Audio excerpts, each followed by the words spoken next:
Եթերում լուրերի ժամը 17-ի թողարկումն է, ես Մերի Դանիելյանն եմ, բարի օր։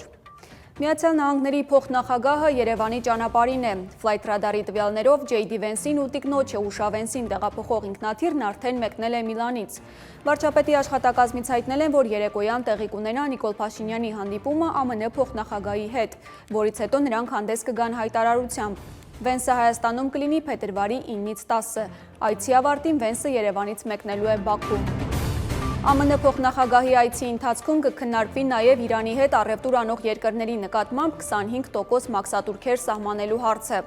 Ճեպազրույցի ժամանակ էկոնոմիկայի նախարար Գևորգ Պապոյանն է հայտնել, ընդգծելով, որ 2025-ին մոտ $50 միլիոն արտահանում են ունեցել դեպի Միացյալ Նահանգներ, եւ այդ ապրանքներն այս հրամանագրի արդյունքում իրենց մրցունակությունը կկորցնեն։ Նա նշել է, որ Թրամփի հրամանագրի մասին իմացել է մամուլից եւ էկոնոմիկայի նախարարությունը պաշտոնական որևէ հաղորդագրություն չի ստացել ԱՄՆ-ից։ Նախարարն ընդգծել է, Վենսի այցը հակաիրանական որևէ տարր չի պարունակում, թեև Պապոյանը Վենսի հետ բանակցություններին չի մասնակցելու, սակայն վստահեցնում է, որ նրա հետ հանդիպման օրակարգում շատ ավելի կարևոր ու հետաքրքիր այլ հարցեր կան։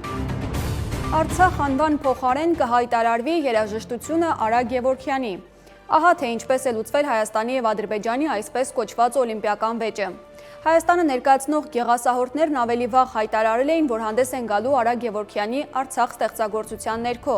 Սա հիստերիայի ալիք էր բարձրացրել Ադրբեջանում։ Բաքվում կարծում են, որ այն քաղաքական եւ անջատական ենթատեքստ ունի։ Այս հարցով Ադրբեջանի ազգային օլիմպիական կոմիտեն բողոք էր հղել միջազգային օլիմպիական կոմիտե։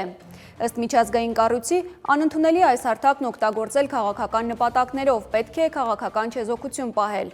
Միջազգային գեղասահքի միությունը հայտարարել է, որ իրավիճակը դիտարկվել է բոլոր ներգրավված կողմերի հետ։ Ի վերջո որոշում է կայացվել մրցութային ծրագիրը ներկայացնելիս օգտագործել ոչ թե երաժշտության պաշտոնական անվանումը Արցախ, այլ գրել հեղինակի անունը։ Նուբարաշենի Զորամասի հարակից տարածքում պայմանագրային զինծառայողին խմբակային դաժան ծեծի ենթարկելու վերաբերյալ քրեական վարույթ է նախաձեռնվել, հայտնում են քննչական կոմիտեից։ Դեպքը տեղի է ունեցել փետրվարի 5-ին, զինծառայողը ծայրահեղ ծանր վիճակում տեղափոխվել է Մուրացյան զինվորական հոսպիտալ։ Նա ծանր վնասվածքներ է ստացել դեմքի, այդ թվում աչքերի հատվածում։ Զինծառայողը Կոտայքի մարզի 24-ամյա բնակիչ է։ International IQ թեստը հրապարակել է բնակչության ինտելեկտի միջին գործակցի տարեկան հետազոտության արդյունքները։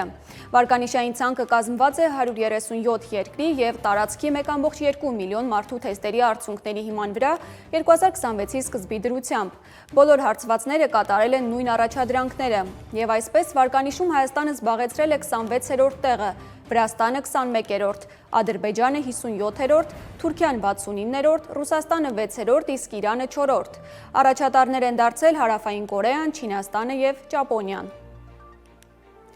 Այսքանը մեր հաջորդ թողարկումը ժամը 19-ին է, բաց չթողնեք, միասին ամփոփելու ենք փետրվարի 9-ը։